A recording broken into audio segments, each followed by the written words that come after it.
Muy buenos días, hermanos. Gracias a Dios por la oportunidad que me da para poder compartir un devocional semanal.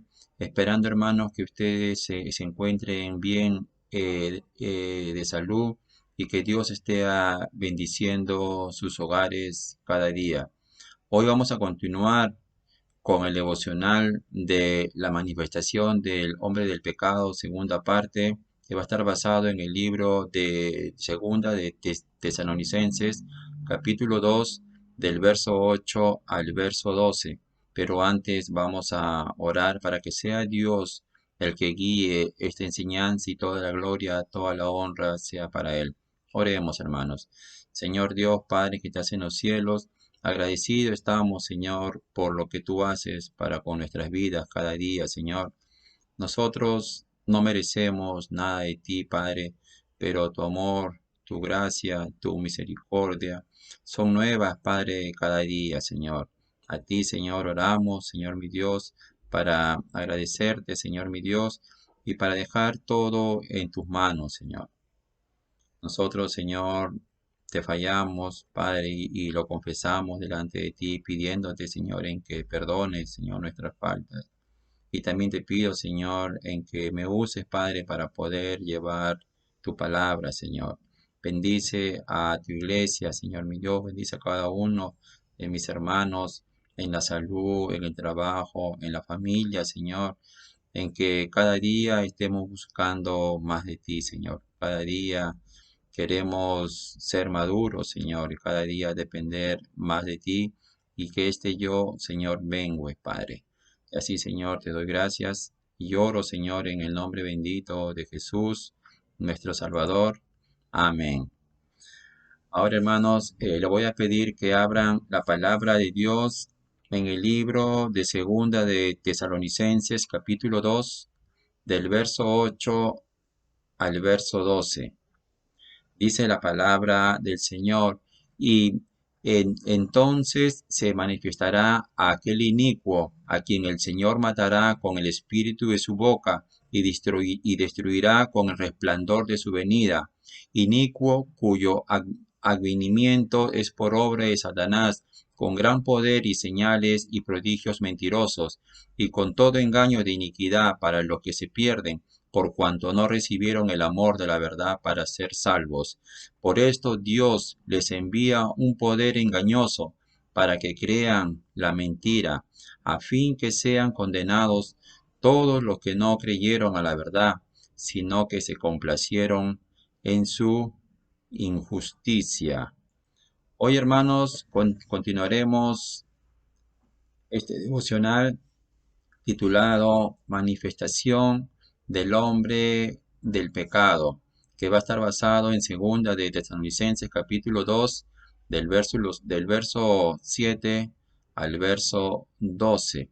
Dice el versículo 8, y entonces se manifestará aquel inicuo, a quien el Señor matará con el espíritu de su boca y destruirá con el resplandor de su venida.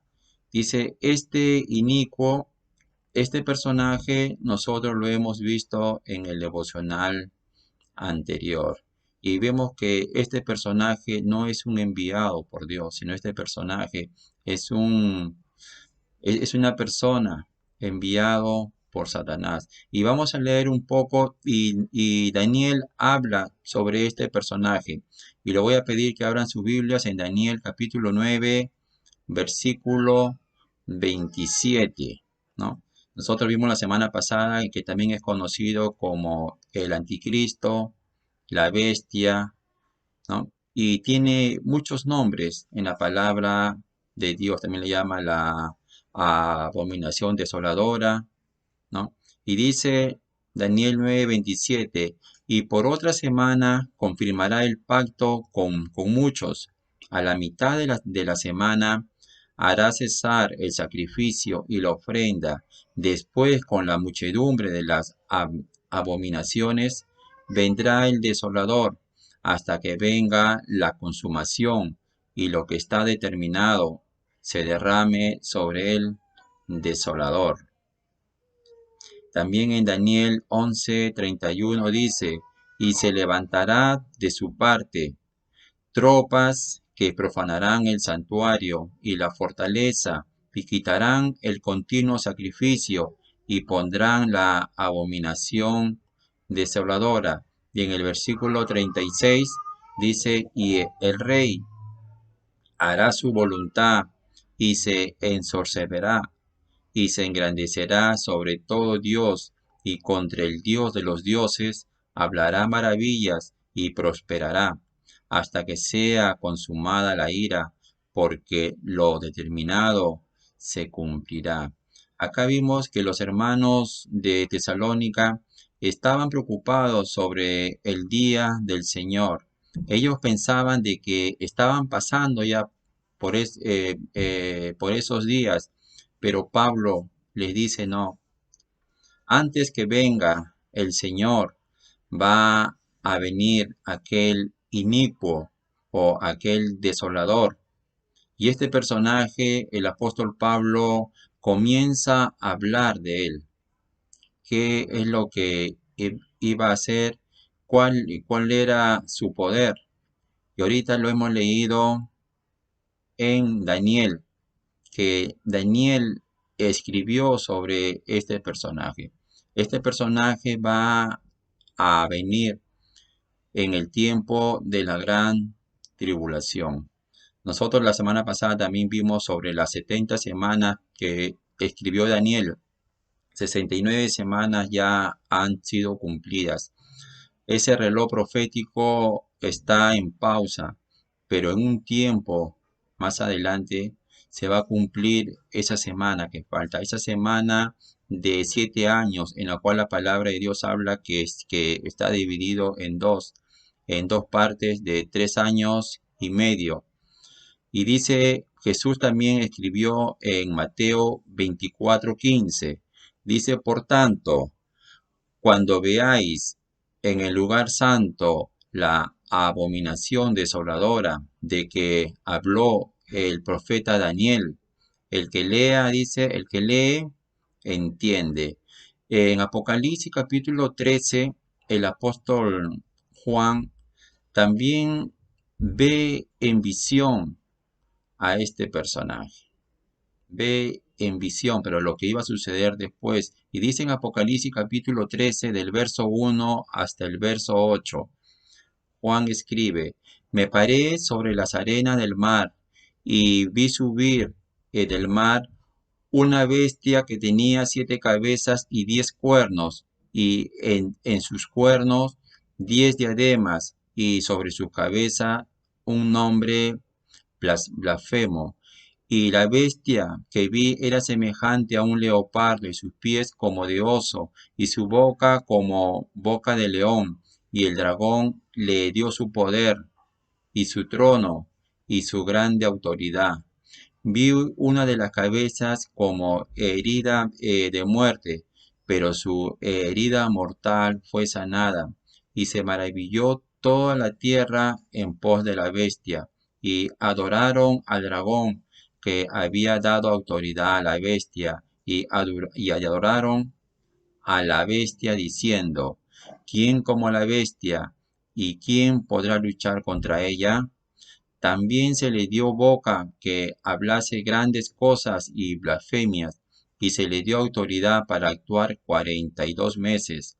42 meses equivale a 3 años y medio. Y abrió su boca en blasfemias contra Dios para blasfemar de su nombre, de su tabernáculo y de los que moran en el cielo, y se le permitió hacer guerra contra los santos y vencerlos.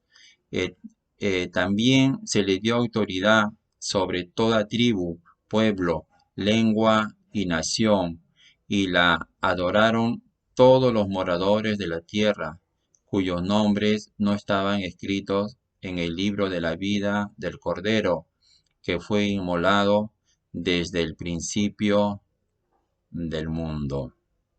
Hemos leído sobre el profeta Daniel, hemos leído también que Jesús escribió de este personaje, también hemos leído sobre el apóstol Juan, y podemos encontrar a más personajes de la Biblia que hablan sobre esta persona. En el momento determinado por decreto divino, a la mitad de la tribulación, cuando Dios quite la resistencia divina, se permitirá por fin a Satanás, quien ha promovido todo el tiempo el espíritu de iniquidad, cumplir su deseo de imitar a Dios al tomar posesión de un hombre que hará su voluntad, ¿no? En un intento desfachatado de copiar lo que Jesús hizo con su Padre. Esto también forma parte del plan de Dios para la consumación de la maldad y su juicio final en el día del Señor. Y dice la palabra del Señor cuando escribe Pablo, a quien el Señor matará. Su muerte ocurrirá por la mano de Dios.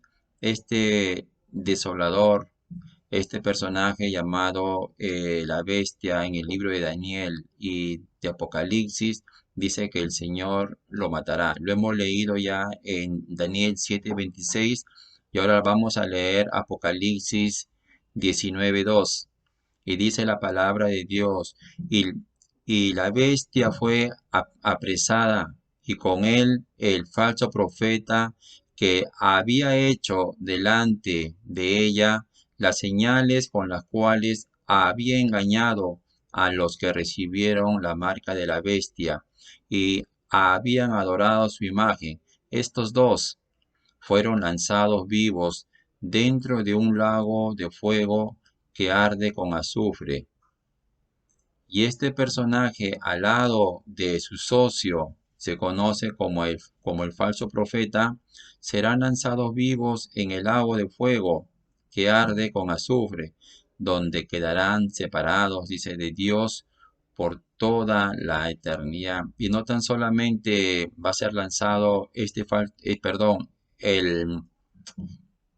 el anticristo o la bestia, sino también el falso profeta, y también va a ser lanzado a este lago de fuego el diablo. En Apocalipsis 20:10 dice, y el diablo que los engañaba fue lanzado en el lago de fuego y azufre, donde estaban la bestia, o ya me llamado el anticristo, y el falso profeta, y serán atormentados día y noche por los siglos de los siglos. Dice que el Señor lo va a destruir con el resplandor de su venida. El aspecto de su venida que se considera aquí no es el del arrebatamiento de la iglesia, sino la venida del Señor para juzgar el día en el que conquiste todas las fuerzas de Satanás y establezca su reino milenario. En el verso 9 dice, inicuo cuyo advenimiento es por obra de Satanás, con gran poder y señales y prodigios mentirosos. El anticristo vendrá, hermanos, con poder, con señales y con prodigios engañosos. Pero todo esto es de acuerdo a la operación de Satanás. Satanás también puede hacer sus propias obras de gran alcance, ya sea mediante el engaño o por medio de sus propios recursos de poder. Pero el poder del diablo solamente es un poder limitado. El inicuo, este personaje, realizará actos portentosos que usará como evidencia de poder sobrenatural que posee. Todos los aspectos de su operación serán engañosos y su estrategia será seducir al mundo para que lo adore y sea así condenado. Este personaje va a tener gran poder y señales, ¿no? Pero todo va a ser limitado y también va a hacer prodigios mentirosos, va a venir para poder engañar. Y en el verso 10 dice, y con todo engaño de iniquidad para los que se pierden. El inicuo no solo vino con gran poder y señales, sino también con todo engaño de iniquidad. Su influencia se limitará al engaño de los no salvos, que creerán sus mentiras. Ellos perecerán en el engaño a causa de la ceguera que Satanás le ha impuesto frente a la verdad del Evangelio de salvación. Sin embargo, el engaño solo puede echar raíces en aquellos que no recibieron el amor de la verdad. Estas personas están listas para el engaño del anticristo porque quieren una mentira y Dios les envía un poder engañoso. Al final, el anticristo es solo, podríamos decirlo, un mensajero de Dios. Dios tiene juicio para traer y él enviará, dice, un poder engañoso, fuerte a través del anticristo.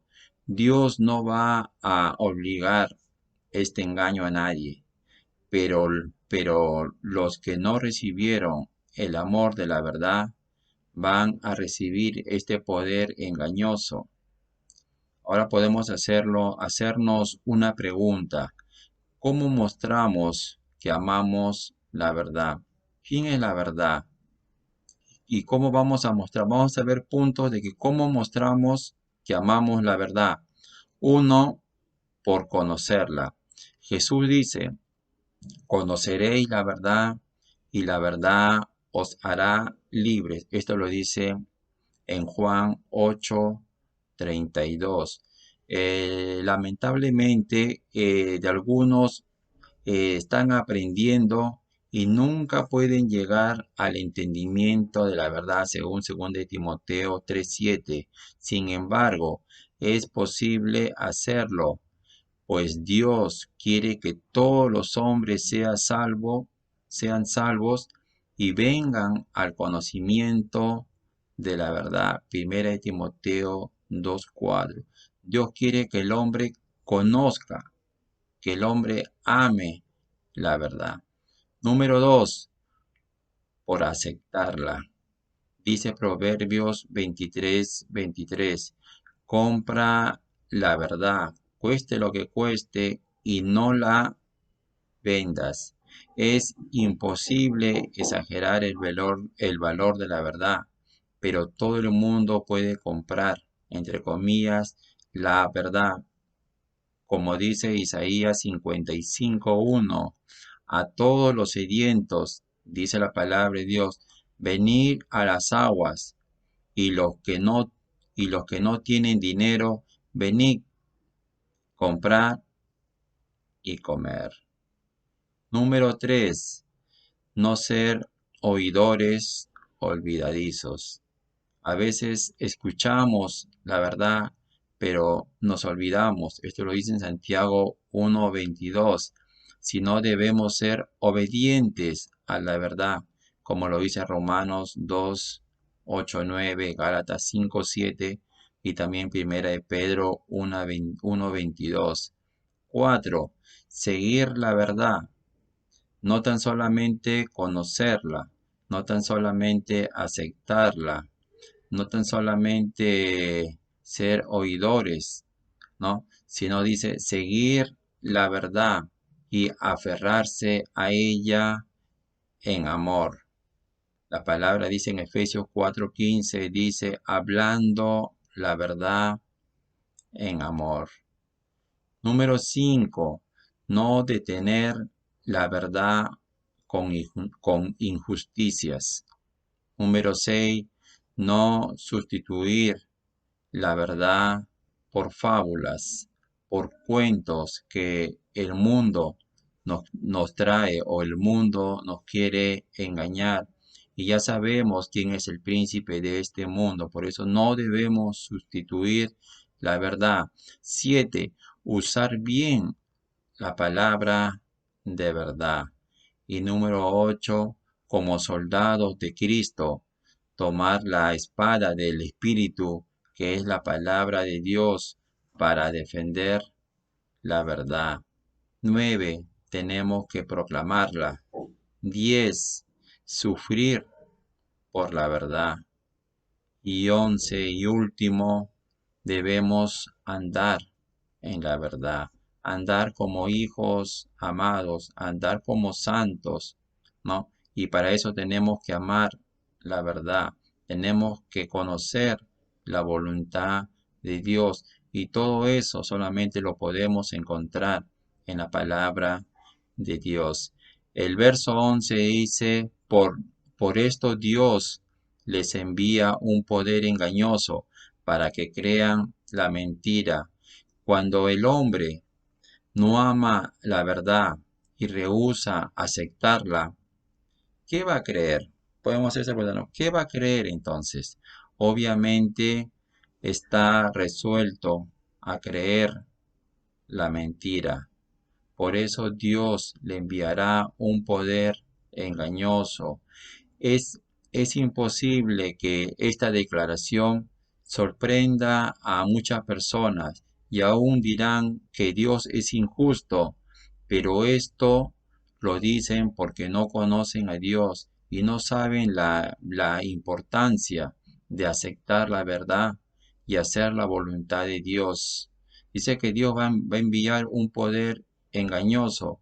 Las personas que prefieren amar el pecado y las mentiras en lugar del evangelio serán recompensadas con severidad por medio del castigo divino, como sucede a todos los pecadores. Dios mismo enviará juicio que asegurará su destino a través de una influencia engañosa para que continúen creyendo en lo que es falso. Aceptan el mal como algo bueno y las mentiras como la verdad. De este modo, Dios utiliza a Satanás y al anticristo como un instrumento de juicio. El verso 12 dice la palabra de Dios, a fin que sean condenados todos los que no creyeron a la verdad, sino que se complacieron en la injusticia. Habla de condenados, así como Dios siempre ha juzgado el rechazo voluntario por medio del abandono de los hombres a la impureza de sus pasiones degradantes, según Romanos capítulo 1, del versículo 24 al 28. También en los últimos días Dios sellará en su soberanía el destino de los que persistan en seguir a Satanás y a sus cristos falsos o cristos postizos, como ha ocurrido en todas las edades. Aquellos que tienen por hábito rechazar la verdad son juzgados a ser abandonados a la consecuencia de su pecado. A medida que Dios le da al hombre rebelde la mentira que él desea, no está fuera de su generosidad. En cambio, muestra juicio de Dios sobre los que rechazan la verdad. Como Romanos 1 señala, en el juicio Dios puede dar a un hombre hasta la depravación de su corazón, a su placer en la injusticia. Por eso Dios ya tiene todo preparado, ya Dios lo tiene todo ya listo, pero este día, el del día del Señor, no va a llegar hasta que antes llegue este inicuo, ¿no? Este desolador, este hombre, pero Dios espera de nosotros en que nosotros podamos conocer esa verdad, en que nosotros podamos conocer a Cristo como nuestro Salvador. Dios ama a este mundo, por eso envió a Jesús para morir por nosotros. Por eso Jesús, Él es nuestro sustituto por nuestros pecados, por nuestras faltas. Y ahora Jesús es nuestro mediador entre Dios y los hombres. Y Dios quiere que todos se arrepientan, que todos los hombres puedan reconocer que Cristo es el Señor, que Cristo es el Salvador. Y si las personas no quieren aceptar la palabra de Dios o el Evangelio, entonces Dios ya tiene preparado juicio para ellos. Y esto va a llegar tarde o temprano, pero más adelante, cuando venga el Señor, Él va a venir y todos van a rendir cuenta. Nosotros como hijos de Dios ante el tribunal de Cristo, todo lo que hemos hecho, todas nuestras obras van a ser pasadas por fuego.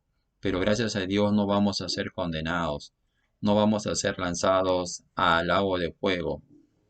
Pero los que no tienen a Cristo, los que han rechazado a Cristo, los que han rechazado la verdad, ellos van a rendir cuenta ante el gran trono blanco.